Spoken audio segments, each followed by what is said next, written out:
Good morning guys, Teacher A here and welcome to Gurong Pinoy sa Amerika. So for today, ang lesson natin ay absolute value. So ano ba yung absolute value? By definition, kapag sinabing absolute value, it is the distance of a number from zero. So gaano ba siya kalayo sa zero? So para mas makita natin, mas maintindihan natin, magdo-drawing tayo ng number line. From the word itself, number line siya na may mga numbers. So, ayan yung line natin. So, basically, ang ginagawa natin, nasa gitna ay 0. Okay? And then, lahat ng nasa kanan ng 0, yun yung mga tinatawag nating positive integers. So, para lang tayo nagbibilang.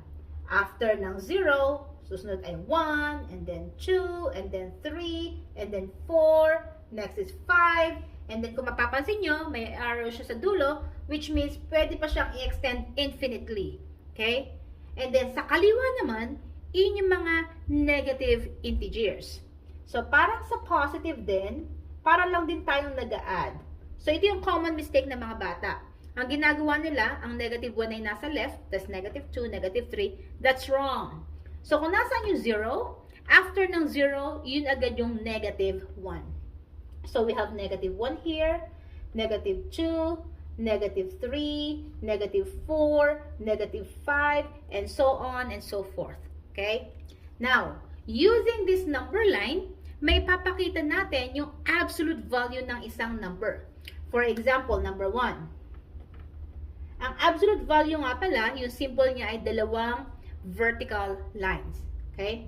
Halimbawa, hinahanap natin yung absolute value of 3. So, sabi natin kanina sa definition, ang absolute value ay ang distance ng number sa 0. So, nasaan ba yung 3? Ito yung 3. Ito siya. So, kuha lang ako ng ibang marker. So, ito yung 3. Ano yung distance ng 3 sa 0? Ilang units? So, count natin. We have 1, 2, 3. So, therefore, ang absolute value ng 3 ay 3. Okay? So, kung mapapansin nyo, walang sign yung absolute value. Pero it denotes positive. Next, number 2. Halimbawa naman, pinapahanap yung absolute value of negative 5. Again, using yung ating number line, nasan ba si negative 5?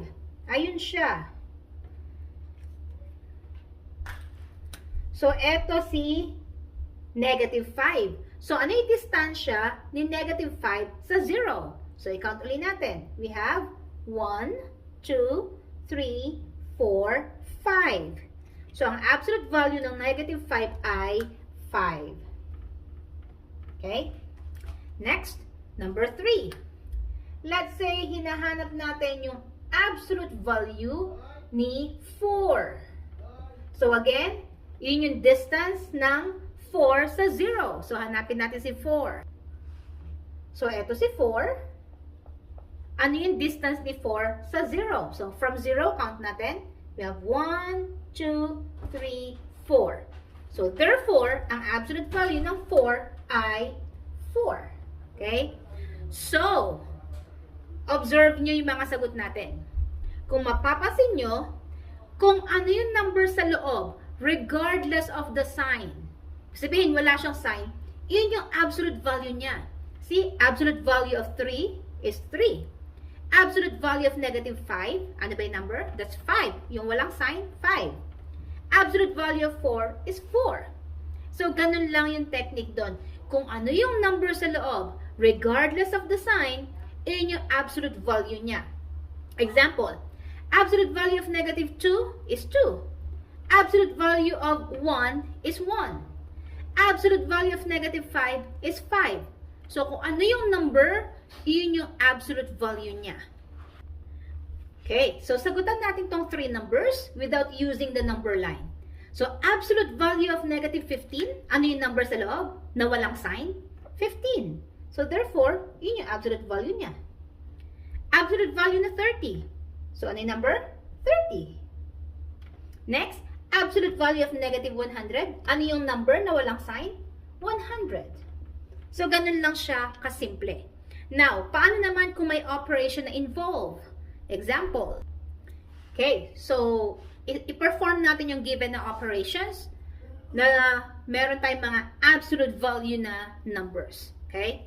So, number 1, absolute value of negative 5 plus absolute value of negative 8.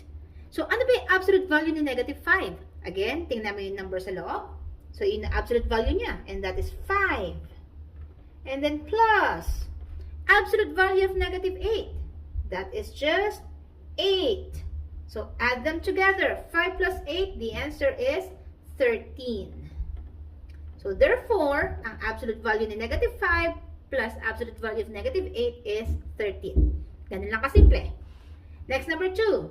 Absolute value of negative 20. Again, tingnan yung number regardless of the sign. So, that's 20.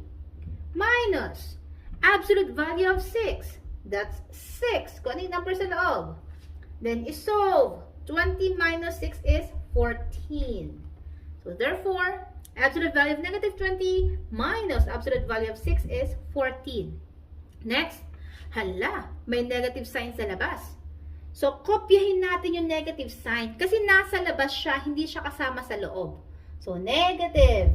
And then, ano ba yung absolute value ni 10? That's 10. Okay? And then, plus. Ano yung absolute value ni 20? That's 20.